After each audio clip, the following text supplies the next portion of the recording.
Nous allons terminer donc sur les comptes de bilan par rapport à la classe 5 que l'on appelle les comptes financiers. C'est là où effectivement dès que vous avez ouvert un compte bancaire, eh bien vous avez forcément créé un compte, vous voyez 512. Donc si vous avez plusieurs comptes bancaires, vous aurez admettons le 512.1 comme banque principale, donc là vous mettrez aussi le nom de votre banque, hein, vous pouvez le renommer sans problème.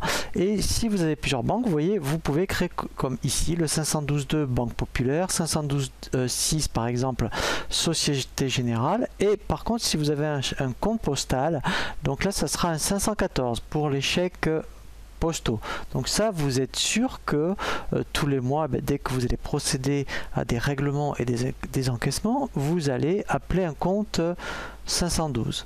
Vous pouvez aussi avoir donc une caisse, hein, donc là pour tout ce qui concerne les espèces, eh bien vous aurez un compte particulier, vous voyez, donc ce sera un compte 53, donc là vous pouvez l'appeler espèce, caisse, donc là vous êtes sûr aussi que pour des petits achats, peut-être que vous réglerez en espèces, donc dans ce cas-là, vous appellerez un compte de la classe 53.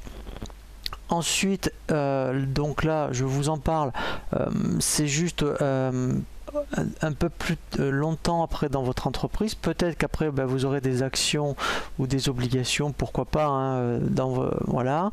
Et bien vous aurez, vous voyez, des comptes, vous voyez, comme 503 ou 506. Mais en tout cas, ce qu'il faut retenir dans les comptes de bilan financier, la classe 5, c'est surtout les comptes 512. Vous pouvez avoir autant de comptes 512 que vous avez de banques, et le compte 53 où là en fait, eh bien vous allez avoir ce qu'on appelle une caisse.